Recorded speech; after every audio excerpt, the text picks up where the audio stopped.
Tudo bem. Eu falei que o Dilson não vem, ele está entrando. Eu acho que ele não vai ficar. Esqueceu o tapando para gravar. Então ele vai na fila agora para vacinar. Eu vou entrar na fila para vacinar amanhã. Vai dormir em pé. Oi, Janete. Oi, boa noite. Tudo bem? Oi, boa noite.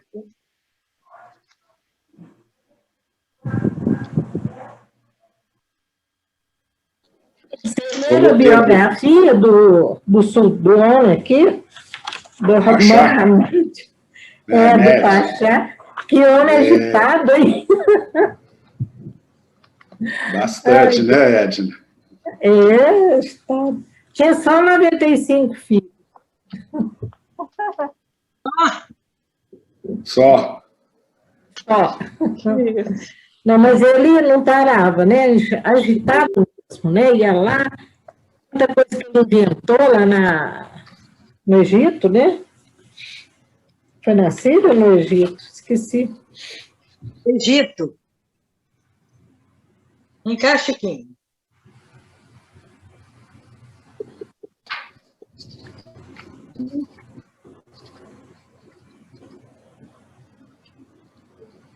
Bom, pessoal, 7h30. Eu acho que o Dilson só conectou aqui porque para gravar. A Renata me mandou uma mensagem que eles não poderiam participar hoje. Então vamos fazer a prece, né? Agradecendo a Deus pela vida, pela bênção da reencarnação, por suprir as nossas necessidades, as verdadeiras necessidades física e espiritual. Agradecer ao Mestre Jesus, que vem sempre aí nos conduzindo, né? As suas ovelhas, sempre nos buscando, nos convidando, para que possamos retornar ao seu redil. Agradecer aos benfeitores, os amigos espirituais, que tanto velam por todos nós, que nos dão todo o amparo, todo o carinho que necessitamos durante a nossa jornada evolutiva. Iniciaremos esse estudo da noite com a prece que o Mestre nos ensinou. Pai nosso que estais nos céus, santificado seja o vosso nome. Venha a nós o vosso reino. Seja feita a vossa vontade, assim na terra, como ela é feita nos céus. O pão nosso de cada dia, dai-nos hoje, Senhor. Perdoa as nossas dívidas, assim como perdoamos os nossos devedores. Não nos deixeis cair em tentação, e livra-nos da prática do mal. Sê com todo o Senhor, hoje, agora e sempre. Assim seja. Bom, pessoal, nós estamos então aí, né, na revista de abril, né, vendo aí as declarações do espírito do Pachá do Egito, o Mehmet. O Dilson divulgou aí uma biografia desse Pachá, né, que ele foi, até uma biografia bem extensa, e pelo jeito, acho que ele nem pegou no Google, ele pegou um original aí em inglês ou em francês e traduziu. E nós estamos na questão, então, número 23. Eu vou ler essa questão, começar lendo, até a 30ª, e depois nós vamos aí dividindo. Então, a questão número 23. Pensais que se o povo que governastes fosse cristão, teria sido menos rebelde à civilização? Essa pergunta não é indiscreta para um pachá, né? Para um muçulmano, se perguntar se fosse cristão, né? A resposta: sim. A religião cristã eleva a alma. A maometana não fala senão à matéria. A 24. Quando vivo, vossa fé na religião muçulmana era absoluta? A resposta: não. Eu acreditava num Deus maior. 25. Que pensais disso agora? A resposta: ela não faz homens. Resposta profunda, né? 26. Na vossa opinião, Maomé tinha uma missão divina? Resposta: sim, mas que ele corrompeu. A 27. Em que a corrompeu? Resposta: ele quis reinar. Ele quis reinar. Foi guerreiro. Tribos e tribos. Aí vem a 28 agora, né? Sutil. O que pensais de Jesus? Resposta: esse vinha de Deus. Nossa, que lindo. 29. Na vossa opinião, qual dos dois, Jesus ou Maomé, fez mais pela felicidade da humanidade? Resposta: por que o perguntais? Que povo Maomé regenerou? A religião cristã saiu pura da mão de Deus. A maometana é obra do homem. Nossa, sim, que coisa, hein? O meu está assim, obra de um homem. Aquele é obra do homem. É muito... E a franqueza dele também, né, de responder as respostas, né, muito assim, muito... Porque ele foi, né, árabe. Sim, sim. A 30. Acreditais que uma dessas duas religiões esteja destinada a desaparecer da face da Terra? A resposta: o homem progride sempre. A melhor permanecerá.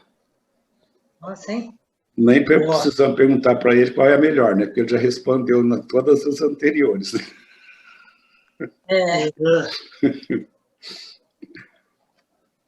Alguém gostaria de falar alguma coisa, comentar alguma resposta aí, alguma pergunta? A gente pensava que ele era atrasado, ele não é assim atrasado, né? Ele que está afirmando muito o cristianismo. Pensei que ia ficar fanático de Maomé, não. Podemos continuar, então? Generosa, faz da 30 aí até a 30 aí. Pode ser até a 40.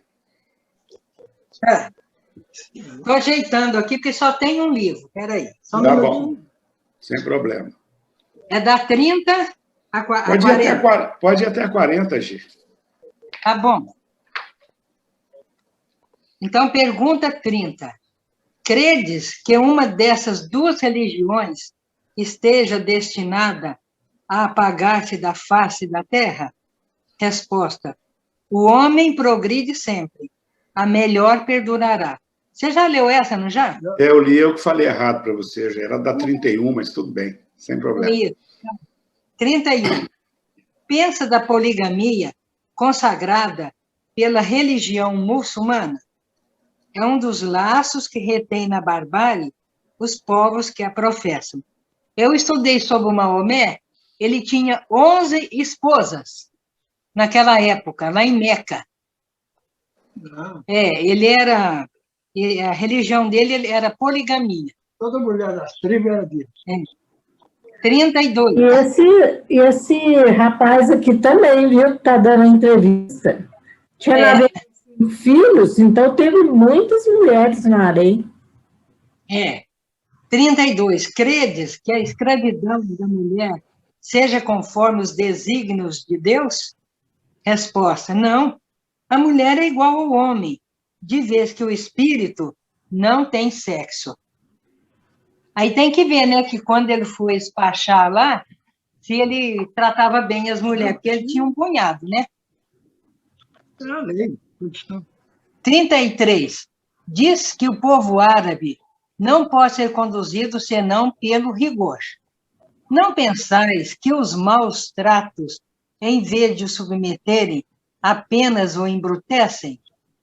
Resposta: sim, é o destino do homem. Avilta-se quando escravizado.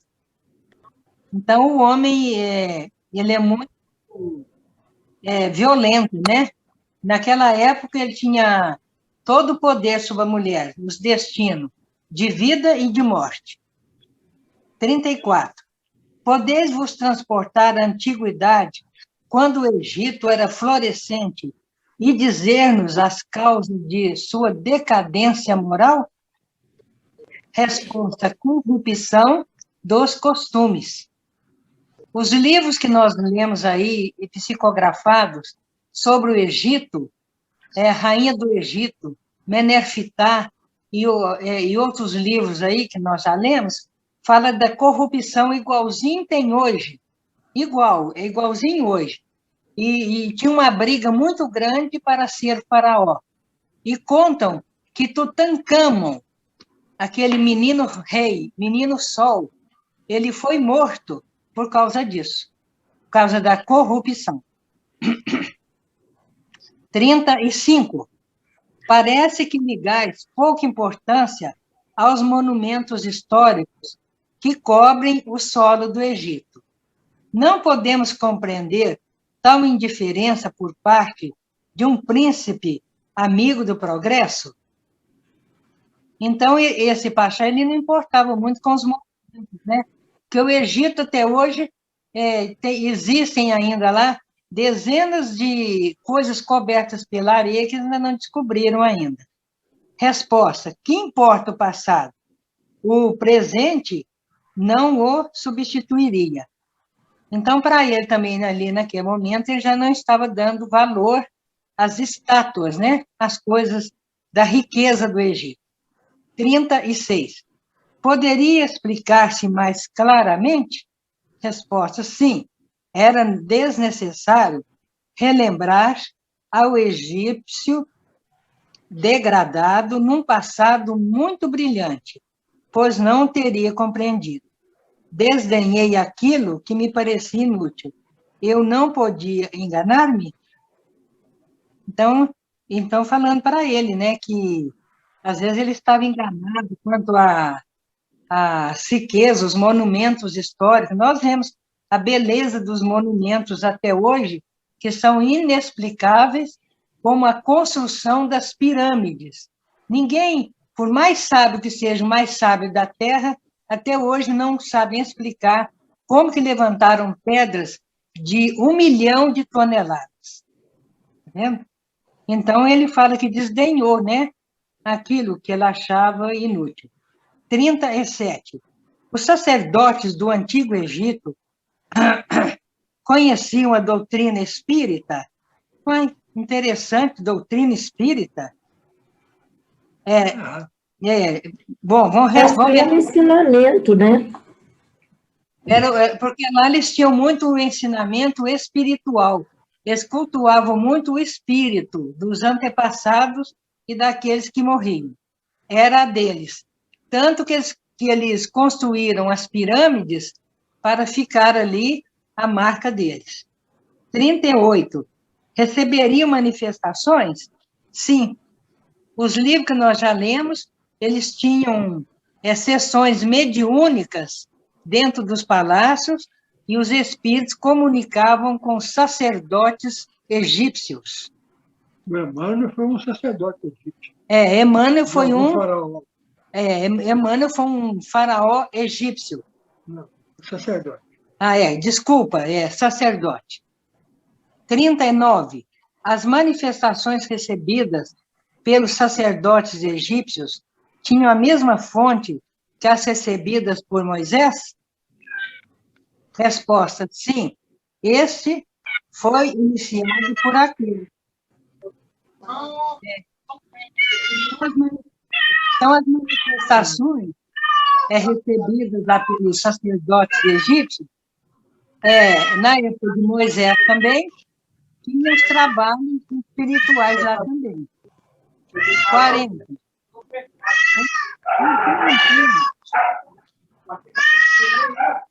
Aí, o gatinho. 40. Por que, então, as manifestações recebidas por Moisés eram mais potentes que as recebidas pelos sacerdotes egípcios?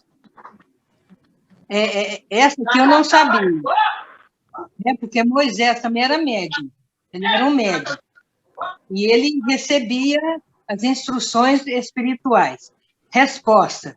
Moisés queria revelar, enquanto que os sacerdotes egípcios tendiam apenas para ocultar. Então, Moisés, nós vemos muitas coisas lá, né? Os fenômenos espirituais, que foram 10 fenômenos que ele fez, porque ele era médium, ele já sabia. Então, o Moisés, ele tinha o poder da mediunidade, enquanto que os sacerdotes, eles ocultavam do povo. E ninguém Ai, meu Deus. Alguém gostaria de Hoje vai dormir 2 horas essa noite, vai dormir 2 horas da madrugada. Sério, tem alguém cortando o estudo aí. Eu não tenho como travar aqui, porque o Dilson que criou. Eu vou fazer agora mesmo, para a gente acabar aqui. Dona Alice Ramos de Almeida, se não me engano, só poderia desativar o seu microfone, que está dando interferência. Por favor.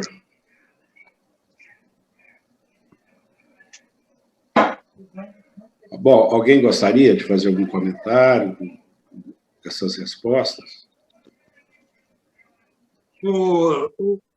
Tá ligado? Tá me ouvindo? Então, Os egípcios eram muito evoluídos espiritualmente. Moralmente, foi melhorando aos poucos. O grande defeito deles tinha as verdades espirituais, mas não transmitiu para o povo. O povo ficou desconhecendo, nos milênios, os fenômenos espirituais. e não nos esqueçamos que Moisés foi criado, né, educado na corte, né, egípcia, né? Ele era como se fosse um filho adotivo do próprio faraó. Então, ele foi um iniciado. Então, os sacerdotes, né, passaram para ele o conhecimento. Aí, quando a resposta do Pachá aqui é Moisés quis revelar, e os sacerdotes guardavam, né? Era tudo segredo, né? Era tudo a doutrina secreta, como diz o Leon Denis, né? Não. Rosana, vem cá, peraí. Valtinho, você podia continuar para nós. Pode ir até o final, pode ir até 52, que aí acaba. 41. Da 41 a 52, pode ir até o fim. Tá legal. 41. Pergunta: será que a doutrina dos sacerdotes egípcios tivesse quaisquer ligações com a dos indianos? A doutrina da Índia? Sim, todas as religiões mães estão ligadas entre si por laços quase invisíveis. Decorrem de uma mesma fonte. A gente vê essa explicação com Emmanuel. Todas as religiões nasceram na mediunidade, na inspiração. Está me ouvindo? Estamos sim, Walter. Porque sumiu aqui. Uhum. 42. Dessas duas religiões, isto é, dos egípcios e dos indianos, qual é a matriz? Elas são irmãs. Então, elas não são matriz. A matriz é a espiritualidade. Vem lá de Jesus. O Emmanuel explica muito bem, o Herculano Pires explica muito bem, e até alguns livros do André Luiz também. 43. Como é que vós, que em vida éreis tão pouco esclarecidos sobre esses assuntos, podeis agora responder com tanta profundeza? Outras existências me ensinaram. Quer dizer, não aprendi depois. Né? Aprendeu lá com os egípcios. 44.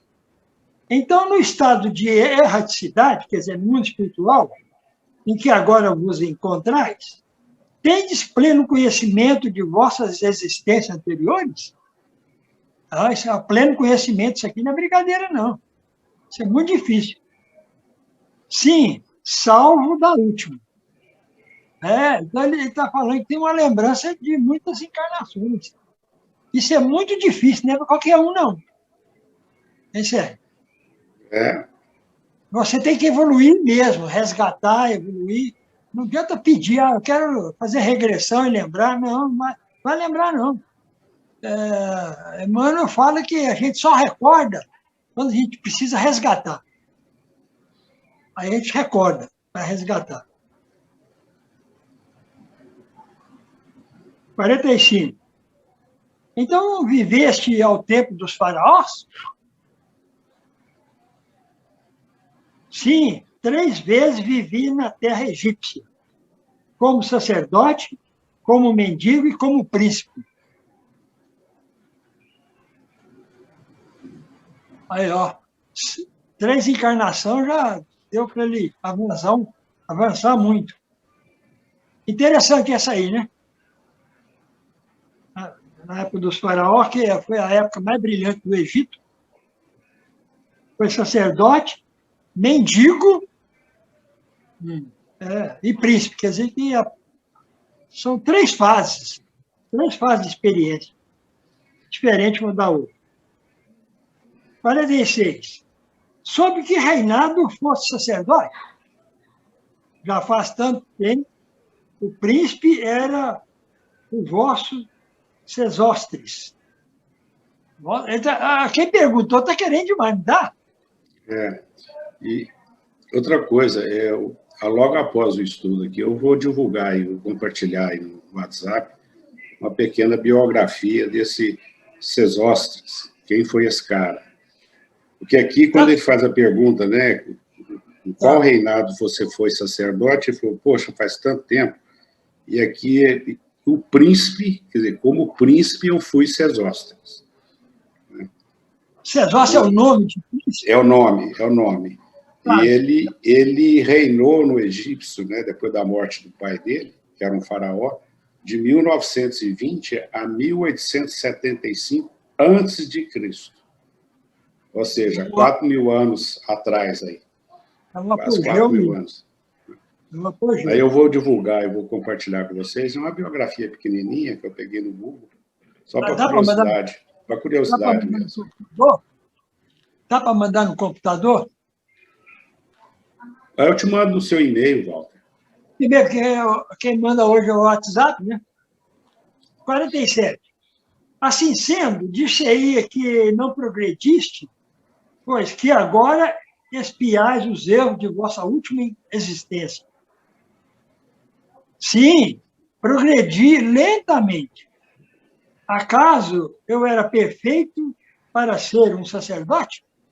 Quer dizer, não é que ele foi sacerdote, que ele era uma pessoa espiritualmente evoluída. Tinha um sacerdote criminoso, né? Alguns evoluídos.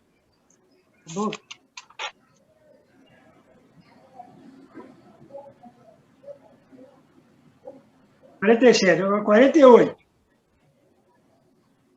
É porque fosse sacerdote naquele tempo que nos pudesse falar com conhecimento de causa da antiga religião dos egípcios? Sim, mas não sou suficientemente perfeito para poder tudo saber. Outros leem no passado como num livro aberto. A mãe do Chico Xavier, né? Conta lá, ela visitando o Egito, né? Entrando nas pirâmides.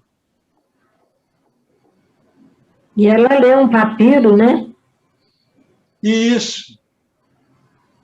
Agora, 49. Poderei nos explicar o motivo da construção das pirâmides? É muito tarde. Não adianta nada.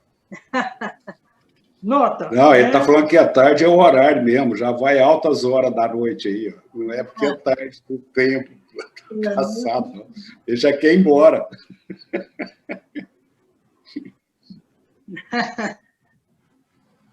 50. Não vos faremos senão essa pergunta. Pedimos que tenhas a bondade de responder. Não, é muito tarde. Essa pergunta traria outras mais. Nossa. 51. Poderei fazer-vos por favor de responder em outra ocasião? Não me comprometo. 52. Nada obstante, nós vos agradecemos a benevolência com que nos respondeste às outras perguntas. Bem, eu voltarei. Ele atendeu, é muito educado o espírito. Né? Falou muita coisa.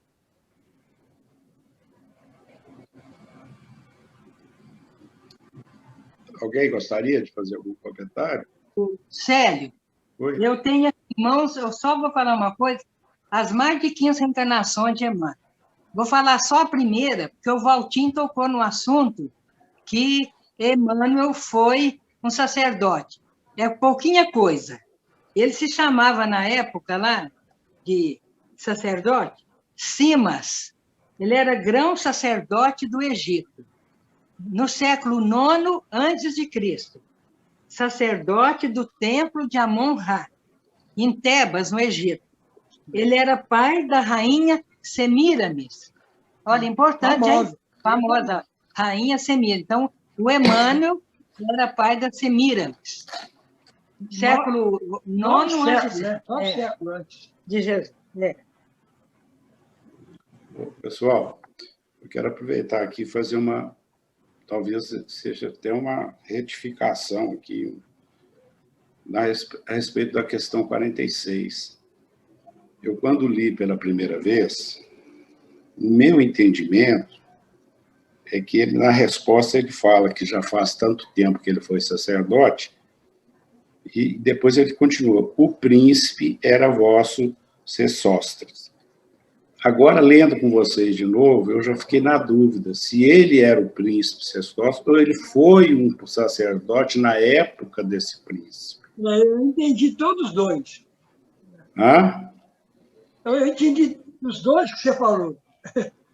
Então, de qualquer forma, eu vou publicar, vou compartilhar com vocês a biografia do Sesostris, mas eu estou deixando aqui essa dúvida. Eu ainda não entendi muito bem se ele foi sacerdote nesta época ou se ele foi o próximo príncipe, porque ele fala que foi sacerdote, mendigo e príncipe. Né? Agora, eu não sei se o príncipe aqui é quando ele foi baixar, que isso já foi depois de Cristo, né? Ou se ele foi o príncipe Sesostris, né? De qualquer forma, vale como, né, curiosidade aí, a biografia curtinha que eu peguei aqui, é muito pequena, mas eu quero deixar que estou em dúvida, tá? Quando eu li a primeira vez, eu achei que ele era o príncipe mesmo, agora eu já fiquei em dúvida. É bom mesmo, pesquisar. Se ele foi um sacerdote naquela época. É. Quer dizer, como a G falou aí de Emmanuel, né, o século IX antes de Cristo, isso aqui é século XIX antes de Cristo, né? O Emmanuel foi no ano de 900, por aí, 800, né, antes de Cristo. Aqui é 1900 antes de Cristo. Bem mais, bem mais antigo. Oi. Eu acredito que o príncipe era vosso Sesostris. Eu acho que ele era Sesostris, porque senão ele poderia falar que era o vosso rei, né? Não falaria quem que era o príncipe, ele falaria o rei. Como na pergunta anterior ele fala que ele foi príncipe, né? Então, eu acho que ele era o príncipe Sesostris. Eu acho que se ele quisesse falar, ele teria falado no reinado do rei tal. Não, ele falou só o príncipe. Eu acredito que seja ele. Que seja, ele foi o príncipe mesmo, né? Até porque ele, como Pachá, quando que o Dilson colocou a biografia do Pachá aqui, ele foi considerado o grande construtor do Egito, né? Ele trouxe o progresso para o Egito. E quando nós vamos ver que esse Sesostris, ele também levou progresso. Você vê que o perfil é muito semelhante. Aí vocês vão analisar depois, vocês vão ver que o perfil desse príncipe com o Pachá é muito parecido. E eu penso que a mãe do Chico também viveu na época, porque tem que ler lá de novo, que ela conta que ela entrou, né, lá no Egito, num templo, né? São reminiscências, porque o templo não está lá no Egito mais, né? E ela fala que leu esse pergaminho e lembrou de uma sacerdotisa. Ela falou uma coisa assim. Então, devia ser memórias dela, né? Isso. Ok. O local só ajudou ela a recordar. Mas estava tudo na mente dele.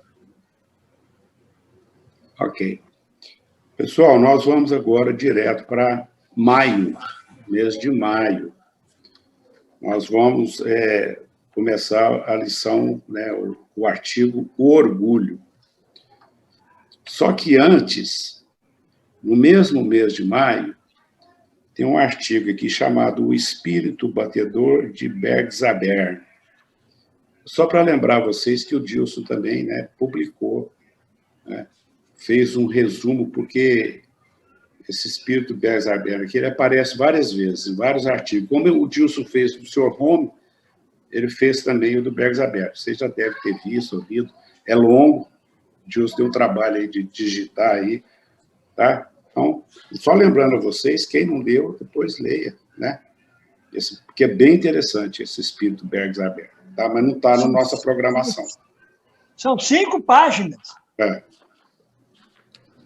Então, vamos no orgulho.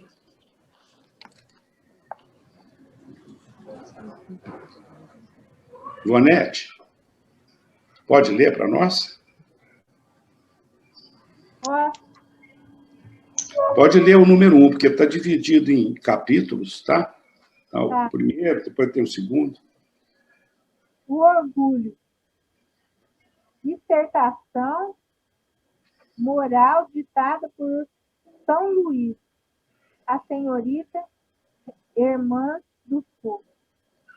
19 e 26 de janeiro de 1858. Um homem soberbo possuía algumas geiras e boa terra.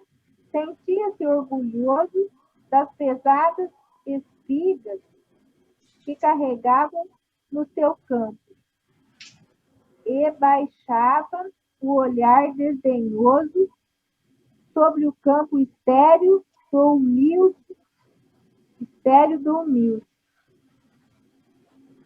Este se levantava ao cantar do galo e ficava o dia todo curvado sobre o solo ingrato, recolhia pacientemente as seixas e ia atirá-lo à beira do caminho. Revolvia profundamente a terra e arrancava com dificuldade os espinheiros que a cobriam. Ora, seu suor fecundou o campo e ele colheu o melhor trigo. Entretanto, o joio crescia no campo do homem soberbo e afogava o trigo, enquanto o dono se vangloriava de sua fecundidade e olhava com piedade os esforços silenciosos do humilde. Em verdade vos digo que o orgulho é semelhante ao joio que afoga o bom grão. Aquele que entre vós que se julga mais que seu irmão e que se vangloria é insensato, mas sábio é o que trabalha por si mesmo como humilde em seu campo, sem se envaidecer da sua obra.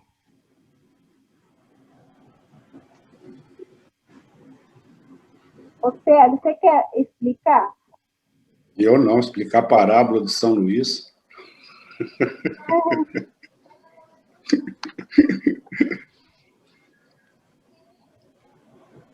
Alguém gostaria de falar? Quer dizer, aqui nós estamos entendendo, São Luís está falando sobre o orgulho. E está falando de formas aí, né, lembrando de Jesus, de forma figurada, né? O orgulhoso com o humilde, né, o campo, o joio, o trigo, né? Então, mais ou menos isso aí. Mas embaixo ele explica a parábola de cima, né? O último parágrafo. Em verdade, vos digo que o orgulho é semelhante ao joio que afoga o bom grão. Aquele de entre vós que se julga mais que o seu irmão e que se vangloria é insensato. Mais sábio é o que trabalha por si mesmo, como o humilde em seu campo, sem se envaidecer da sua obra. Ele explicou o que ele falou em cima, né? Eu me lembrei aqui, ao lendo esses princípios aí de São Luís, do Provérbios, né? Salomão aí, falando aí de sabedoria. Havia um homem rico e poderoso que desfrutava o favor do príncipe. Morava em palácios e numerosos servos esforçavam-se por lhe adivinhar os desejos. Um dia, suas matilhas batiam o cervo das profundezas da floresta. Ele avistou um pobre lenhador, vergado ao peso de um feixe de lenha. Chamou-o e lhe disse: viu, escravo, por que passas teu caminho sem te inclinares perante mim? Sou igual ao Senhor. Nos conselhos minha voz decide a paz e a guerra, e os grandes do reino curvam-se em minha presença. Sabe que sou sábio entre os sábios, poderoso entre os poderosos, grande entre os grandes, e minha elevação é obra das minhas mãos. Temi que minha saudação humilde vos fosse uma ofensa. Sou pobre, e o único bem que possuo são os meus braços, mas não desejo vossas grandezas enganosas. Durmo o meu sono e não temo, como vós, que o prazer do Senhor me faça cair em minha obscuridade. Ora, o príncipe se enjoou do orgulho do soberbo. Os grandes humilhados ergueram-se sobre ele, que foi precipitado no pináculo do seu poder, como uma folha seca que o vento varre no cume da montanha. Mas o humilde continuou pacificamente seu rude trabalho, sem preocupação pelo dia seguinte. Bom, o que eu entendi aqui foi que tinha um príncipe que era servido por seus servos, que só faltava adivinhar o que ele queria. Aliás, eles se esforçavam para adivinhar o que ele queria. Quer dizer, satisfazia todos os seus desejos. E um dia ele estava caçando lá na floresta e ele viu um senhor curvado ao peso da lenha, do feixe de lenha que ele carregava. Então, ele passou pelo escravo, pelo senhor, e perguntou: viu escravo, quer dizer, pobre escravo, né? Por que você não me cumprimenta? Né? Ele diz aqui, por que em teu caminho, passas por teu caminho sem te inclinares perante mim? Sou igual ao Senhor. Nos conselhos minha voz decide a paz e a guerra. Quer dizer, ele que decidia a paz e a guerra, os grandes reinos curvavam a sua presença, ele era sábio entre os sábios, poderoso entre os poderosos, grande entre os grandes, e minha elevação é obra das minhas mãos. Quer dizer, ele se julgava, né, bastante superior a todos os outros. Então, o Senhor respondeu para ele que ele não o cumprimentou porque temia que o seu cumprimento pudesse ser uma ofensa para ele. Ele mostrou uma profunda, né, humildade, não uma soberba, assim, um poder, né? Ele disse, eu sou pobre e o único bem que eu possuo são os meus braços. Então, o outro falava que a sua obra o seu poder era obra das suas mãos. E ele disse que o que ele tinha, ele devia, o Senhor humilde, né, que era devido aos seus braços. Mas o que ele não desejava, a grandeza enganosa. Ele não queria ter aquele poderio todo e não dormir bem à noite, ter a consciência, né, no que não tivesse tranquilidade. Então, ele disse, eu durmo o meu sono e não temo, como vós, que o prazer do Senhor me faça cair em minha obscuridade. Quer dizer, naquele momento ele poderia castigar aquele servo, né, porque ele tinha mando, ele tinha poder. Então, o príncipe enjoou do orgulho do soberbo. O príncipe se enjoou do orgulho do soberbo. Isso aí eu não entendi muito bem, não. Os grandes humilhados ergueram-se sobre ele, que foi precipitado no pináculo do seu poder. Quer dizer, os grandes subordinados, todos aqueles que eram muito humilhados, eles foram varridos, né, pelo seu poder, como uma folha seca que o vento varre no cume da montanha. Mas o humilde,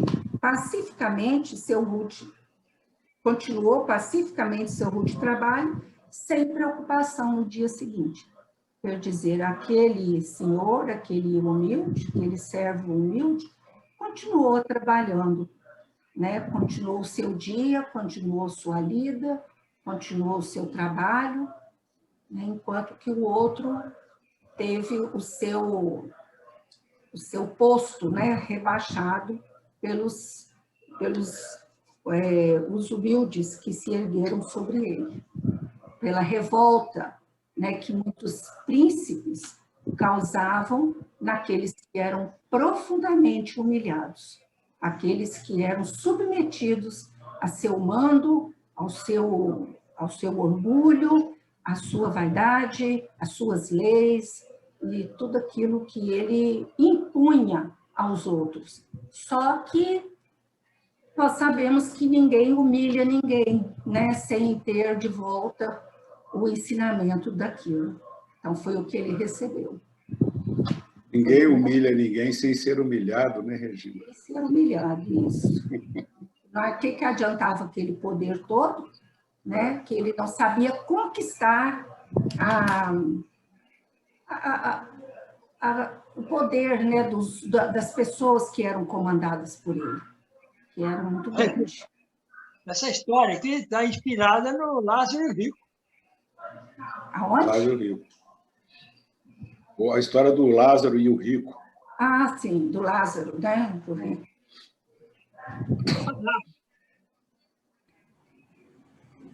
Alguém mais? Edna, você faz a terceira, por favor? Sim. Soberbo, humilha-te porque a mão do Senhor curvará o teu orgulho até a poeira. Escuta, nasceste onde te lançou a sorte. Saíste do seio materno, fraco e nu, como o último dos homens. Por que levantas a fronte mais alto que os teus semelhantes, tu que, como eles, nasceste para a dor e para a morte? Escuta, tuas riquezas e tuas grandezas, vaidades do nada, acabarão de tuas mãos quando vier o grande dia, como as águas inconstantes da torrente que o sol evapora. Não levarás de tuas riquezas mais que as tábuas do esquife, e os tijolos gravados, e os títulos gravados na lápide funerária serão palavras vazias de sentido. Escuta, o cão do coveiro brincará com os teus ossos. Nossa. Eles serão misturados aos do mendigo, e tua poeira confundir-se-á com a dele, porque um dia vós ambos sereis apenas pó. Então amaldiçoarás os dons que recebeste, quando vires o mendigo revestido na sua glória, e chorarás o teu orgulho. Soberbo, porque a mão do Senhor curvará teu orgulho até o pó. Essa está mais parecida, né, com a do Lázaro e do rico, né? Mas ele está pegando pesado, hein, Edson? Tá falando para nós, viu? Falando pessoa orgulhosa, nasceu nu, dependendo de todo mundo, né? Então, nasce ali na completa dependência, né? Depois fala das riquezas, das grandezas, das vaidades do nada, né? E engraçado, interessante aqui ele falar, né, que quando fala do caixão, né, primeiro ele fala do caixão. Ela fala que a única riqueza que ele vai levar é as tábuas do caixão, né? E que lá no cemitério, o cão do coveiro vai brincar com os ossos dele. Nossa Senhora! E a poeira dele vai misturar, porque vai desfazer os ossos um dia, e vai misturar com a poeira do mendigo, né? Então, está mostrando para nós que o que adianta tanto orgulho? Nessa pandemia, a gente está vendo. O que adianta tanto orgulho? O que está dando dinheiro? Não está tendo nem hospital para quem tem dinheiro, não é? Então, às vezes, a pessoa fica orgulhosa, não, tem um plano de saúde muito bom para a hora que eu adoecer. Agora, nem plano de saúde não está adiantando, né?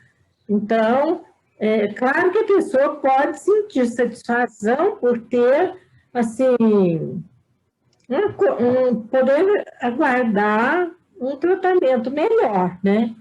Mas muitas vezes nós também temos muito orgulho das pequenas coisas que a gente conquista, tanto as coisas materiais quanto os conhecimentos, uma virtudezinha, né? A gente tem aquele orgulho pela virtude.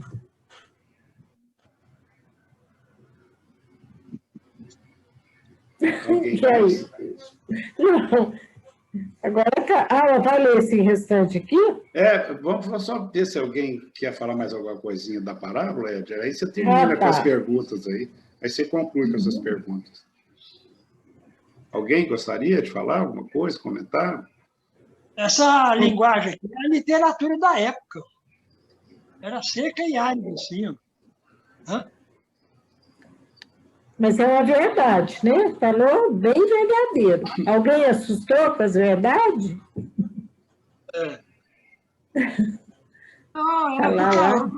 Ed, eu assustei, foi com o cão brincando com os meus ossos. Eu achei engraçado. É isso aí. A literatura do século XVI, XVII, XVIII. Pior que agora a gente nem sabe, né, se são os nossos ossos mesmo, que tem comentário que pega tudo, cada reforma do cemitério, pega tudo, põe num saco lá, você nem sabe se é os seus, né? Se aquele nome que está lá está certo, né? E com esse abandono, com esse abandono que está tendo no cemitério, aí, agora que os cães vão brincar mesmo. Vai ter osso pra caramba. Vai ter muito escorpião. Vai ter muito osso. Sério? Oi? Tem uma frase muito divulgada pelas religiões que no Espiritismo não divulga, não. Está aqui. Lembra-te que és pó. Está lá no Velho Testamento. Todo mundo gosta de falar essa. Para nós, espírito está errado. Pó é o corpo, não o espírito. É só isso. Então, o mundo espiritual falando, lembra-te que és pó. No Velho Testamento, né? Nós não somos pó. Pó é o nosso corpo. Isso aí. Edna, pode concluir aí com essas duas perguntas que eles fizeram aí para São Luís. Bom, por que São Luís nos fala em parábolas? Resposta. O espírito humano gosta do mistério. A lição se grava melhor no coração quando nós a procuramos. Parece que hoje a lição nos deve ser dada de maneira mais direta, sem termos que recorrer à alegoria. Resposta. Encontrá-la-eis no desenvolvimento. Desejo ser lido. E a moral necessita de um disfarce sob a atração do prazer. É a linguagem, né? Ele falou que isso aqui atrai mais a pessoa. Fica mais gostoso. Realmente história, parábola, um conto, né? A pessoa grava mais. Grava mais. Tem mais imagens. Ele fala que deseja ser lido, né? Então, eu estou escrevendo para alguém ler. Eu estou escrevendo para fechar o livro. E ele é interessante, né, pessoal, que no finalzinho, quando ele fala, né, a moral necessita ser disfarçada sobre a atração do prazer, né? Quer dizer, vamos falar de moral, mas de uma forma, esse prazer aqui, de uma forma divertida, mas em contos mesmo, né? Estou fazendo contos, né? Mas estou falando de moral. Sim, isso. É mais atrativa, né? Regina, que é professora aí, que sabe, né? Como é que atrai os alunos. Vamos falar de forma que eles, né, fiquem mais atentos. Oi? Parábolas, elas encerram ensinamentos profundos. Pode passar a época que for, ela revela profundamente aquele ensinamento. Então, aqui, ó, São Luís fala porque as parábolas, elas atraem mais as pessoas. E aqueles ensinamentos ali, contidos nas parábolas, têm profunda lição de moral. Instiga a pessoa a pensar, a mudar, a saber como que deve agir. Na escola usa muito as parábolas, como é que fala? As parábolas mesmo, né? Usa muito. E as crianças são instigadas a pensar e a falar sobre aquilo. Né? Então, é esse o sentido de usar as parábolas. Agora, a gente vê que as parábolas que Jesus contou, elas são profundíssimas. A cada época, a cada tempo, a cada pesquisador, a cada estudioso, ela revela um ponto, né? E vai aprofundando, e nunca será ultrapassada, nunca. Sempre será uma fonte de ensinamento. Você falou as parábolas de Jesus, a gente vê 2000 anos atrás, né, que Jesus falou as parábolas, aproveitando aquela cultura daquele povo, que as parábolas todas falam daqueles costumes, daquela cultura, e mesmo assim, a gente lê elas hoje, a gente entende, né? Interessante que a gente entende e são lindas, né? E trazem grande ensinamento. Elas não ficaram ultrapassadas, né? Jesus usava, né, aquilo que acontecia ali na hora, né? Ele usava os exemplos que precisavam de ser refletidos, profundamente refletidos. E cada vez que você lê, cada época que você lê, você tira um ensinamento diferente ou descobre uma coisa diferente, né? Sempre dependendo do nosso estado de espírito daquele momento. Olha que coisa interessante. Serve para todos os tipos de estado de espírito que nós nos encontramos. É impressionante isso aí. Está falando para todos, né? Ele fala para todos. Vamos, Sherman, você podia ler esses problemas morais aí dirigidos a São Luís, que eu acho que dá tempo nós encerrarmos pelo menos essa parte. Tá bom, leio sim. Problemas morais dirigidos a São Luís. Primeiro, de 2 homens ricos, um nasceu na opulência e jamais conheceu dificuldade. O outro deve sua fortuna ao próprio trabalho.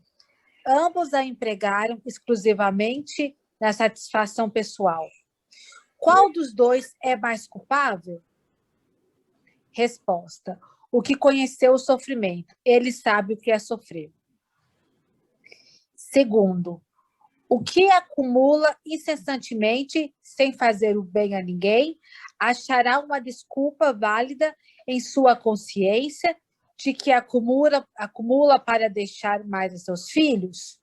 Resposta: é um compromisso com a consciência má.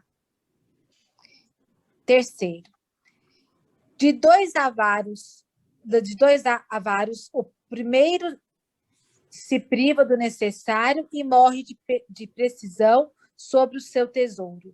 O segundo só é avarento para os outros, sendo prodígio para si mesmo. Enquanto se nega ao menor sacrifício para prestar um obséquio ou fazer algo de útil, nada economiza para satisfação de seus prazeres pessoais. Se lhe pede um favor, está sempre de má vontade. Se quer entregar-se a uma fantasia, nunca lhe falta ensejo de realizá-la. Qual o mais culpado? E qual deles terá o pior lugar no mundo dos espíritos? Resposta: o que goza, o outro já encontrou a sua própria punição. Quarto, aquele que em vida não empregou de maneira útil a fortuna, encontrará alívio em fazer o bem após a morte, pelo destino que lhe dá? Resposta: não, o bem vale o bem vale o que custa. Então, aqui ele diz, na primeira questão, né, tem 2 homens ricos. Um nasceu na opulência, jamais conheceu a dificuldade. E o outro, a fortuna que ele tem foi do esforço, foi do trabalho dele. Então, assim, ambos empregaram exclusivamente na satisfação pessoal. Qual dos dois tem mais culpa, assim, do uso da fortuna? Aí falou: aquele que conheceu o sofrimento, ele sabe o que é sofrer. Então, se ele conhece o que é a dificuldade, o que é o sofrer, então ele deveria ser mais zeloso, tomar mais cuidado sobre o uso da sua fortuna, das suas riquezas. Aquele que sempre foi rico, então, para ele nem conhece o outro lado da moeda. Então, assim, essas pessoas que venceram pelo esforço, pelo trabalho, deveriam reconhecer muito mais os seus esforços, né? Porque eles já conheceram o outro lado, sabe o que é. Então, o segundo, o que acumula incessantemente, sem fazer o bem a ninguém, achará uma desculpa válida na sua consciência de que acumula para deixar os seus filhos? Aí aqui fala, é um compromisso com a consciência má. Então, aquele que vai acumulando, só acumulando com a desculpa que vai deixar a herança para os filhos, que vai deixar tudo para os seus filhos, né? Aí é um compromisso dele, né? Dessa consciência dele. Aí tem outro caso, de 2 avaros. O primeiro se priva do necessário e morre precisando de precisão sobre o seu tesouro. Então, é tão avarento que ele morre precisando daquelas necessidades, mas ele não, ele está tão agarrado aos bens materiais, né, ao seu tesouro. E o segundo é só avarento para os outros. Ele só não empresta, só é egoísta, não divide seus bens, sendo pródigo para si mesmo. Para ele é tranquilo, vamos dizer assim. Enquanto se nega ao menor sacrifício para prestar um obséquio ou fazer de útil, nada economiza para a satisfação de seus prazeres pessoais. Se lhe pede um favor, está sempre de má vontade. Se quer entregar-se a uma fantasia, nunca lhe falta ensejo de realizá-la. Qual o mais culposo? Então, o que é avarento, assim, sempre, né, com tudo, com ele, com todos, ou aquele que é avarento com os outros, mas com ele esbanja, ele não mede esforço, ele gasta mesmo tudo. Resposta: o que goza, o outro já encontrou a sua própria punição. Então, ou aquele que desfruta, né, que se entrega aos prazeres, tem mais é mais culpado, né? Que o outro já está tão martirizado aos bens materiais, né, que aí já está, ele mesmo está se autopunindo. E a quarto, aquele que em vida não empregou de maneira útil a fortuna, encontra alívio em fazer o bem após a morte. Após a morte, pelo destino que lhe dá? Não, o bem vale o que custa. Então, aquele que não empregou, né, a fortuna de maneira útil, vai encontrar um alívio após a morte? Vai amenizar esse sofrimento pelo destino que ele deu? Não, o bem vale a qualquer custo. Então, independente de qualquer coisa, fazer o bem, o desprendimento dos bens materiais é válido em qualquer circunstância. E após a morte, ele ainda vai sofrer as circunstâncias, porque até ele despertar que ele não está com aquela riqueza, com aqueles tesouros, com aquelas fortunas, vai demorar. Então, ele ainda vai se punir bastante. Então, o importante é, enquanto a gente está encarnado, fazer o bem, independente de qualquer circunstância. Deixar a herança depois de morto não custa nada, né? Eu já morri mesmo, né? Quero ver eu distribuir para instituições enquanto estou vivo. Depois de deixar lá o testamento, distribuindo tudo para as instituições de todos os tipos, não está me custando nada. Eu não estou aqui mais, não preciso desses. Ia falar, Walter? O Divaldo Pereira Franco fala assim, que o rico não tem virtude na riqueza porque não pode levar. Senão ele levaria. Bom, pessoal, e essas questões também, elas estão no Livro dos Espíritos, né? Certo? Então, Liliane, você faz a prece para nós, por favor? Nós já estamos meio ultrapassando aqui. Pronto. Vamos agradecer a Deus mais esse momento, estarmos todos reunidos nessa noite abençoada, que possamos agradecer pelo dia de hoje, pela nossa família, pelos nossos lares, as pessoas que estão conosco, as pessoas que amamos, que possamos sempre ter uma vibração de energia boa, de pensamentos positivos, e muita fé e esperança, né, que esse momento vai passar e as pessoas se fortalecerem, tendo sempre o pensamento que Deus está conosco, que nunca nos desampara, juntamente com nosso Mestre amado Jesus, e que leve as bênçãos aos hospitais que estão tão necessitados, aos doentes, a todos aqueles que trabalham lá também, né, como médicos, enfermeiros e todos os profissionais, e também todos os lugares que estejam em sofrimento, né, nos asilos, orfanatos, nas ruas, nos presídios, que essas pessoas possam ser consoladas.